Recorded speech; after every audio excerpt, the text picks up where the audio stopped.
Today I'm going to show you how to use Krita layers step by step so you can stay organized, edit faster, and build much better digital artwork. If you're new to Krita, layers might look a little confusing at first, but once you understand the basics, they become one of the most powerful parts of the entire workflow. In this video, I'll show you how to create layers, delete layers, reorder them, rename them, hide them, lock them, adjust opacity, change blending modes, and group multiple layers together. If this tutorial helps you out, make sure to hit the like button and subscribe for more beginner-friendly Krita tutorials. Alright, let's jump in. First, open Krita and make sure you can see the Layers Docker panel. In most setups, this is usually found on the bottom right side of the screen. If you don't see it, you may need to enable it from the workspace or Docker options. The Layers panel is where you control almost everything about how your artwork is built, because each part of your drawing can live on its own layer. To create a new layer, look for the plus button in the Layers Docker. Clicking the plus button instantly creates a new standard paint layer. This is the most common layers type for drawing and painting, so if you're sketching, coloring, or adding brushstrokes, this is usually the layer you want. If you want a different kind of layer, click the small arrow next to the plus button instead. That will open a menu with more options. From that menu, you can choose things like a vector layer, which is useful for text and shapes, or a filter layer, which is used for effects. This is really helpful when you want more control over different parts of your artwork. For example, you might put your line art on one layer, your colors on another, and your effects on a separate layer, so everything stays easier to edit later. If you ever need to delete a layer, first click the layer in the list so it becomes selected. Then click the trash can icon in the Layers Docker. That removes the selected layer from your project. Be careful here, because deleting a layer removes whatever was on it, so it's always a good idea to make sure you're deleting the correct one. Now let's talk about managing the layer hierarchy, because this is one of the most important things to understand. In Krita, the order of your layers matters. To move a layer, left-click and hold it in the layer list, then drag it up or down. This changes its position in the stack. Layers higher up in the list will visually cover the layers beneath them on the canvas.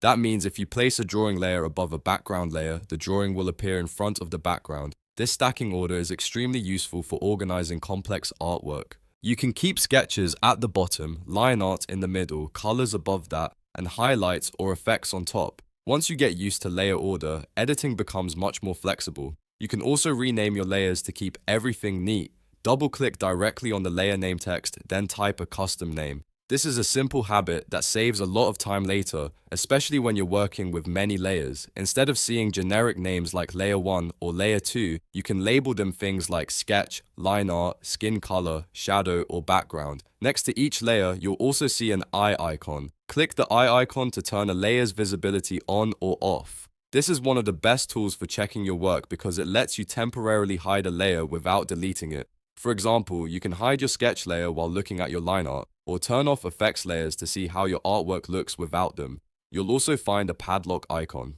Clicking the lock will lock the layer and prevent accidental edits. This is especially useful for background layers or finished line art that you don't want to accidentally paint over. If you've ever ruined a layer by brushing on the wrong one, locking layers can save you a lot of frustration. Now let's move on to opacity and blending modes. These two settings give you a lot more control over how layers interact with each other. Start by selecting the layer you want to adjust. Then look at the opacity slider at the top of the Layers Docker. Drag the slider to the left if you want the layer to become more transparent, or move it to the right if you want it to be fully solid. Opacity is great for subtle effects. For example, you might lower the opacity of a sketch layer so it becomes easier to trace over, or you might reduce the opacity of a shadow layer if it looks too strong. This gives you precise control without having to redraw anything. Right next to the opacity slider, you'll see a drop-down menu. It usually defaults to normal, which means the layer displays normally without special interaction. But if you open that menu, you'll see blending modes like multiply and screen. Multiply is commonly used for shadows because it darkens the layers below it. Screen is often used for highlights because it brightens the image in a natural-looking way. Blending modes are incredibly powerful once you start experimenting with them. They can completely change the look of your artwork, and they're perfect for adding lighting, depth, and atmosphere. If you're not sure which mode to use, try a few different ones and watch how they affect the layers underneath.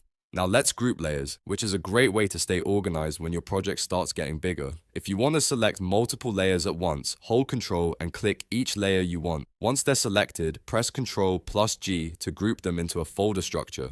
This lets you organize related layers together, like all your shading layers, all your color layers, or all parts of a character into one neat group.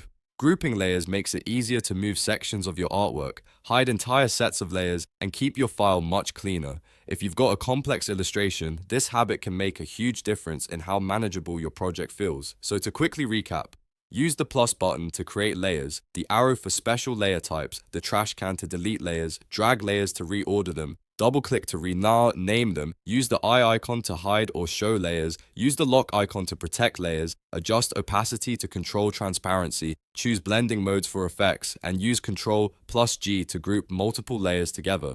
If this Krita Layers tutorial helped you, please give the video a like and subscribe for more easy digital art tutorials. It really helps the channel grow, and it tells me to make more step-by-step guides just like this one. Thanks for watching, and I'll see you in the next tutorial.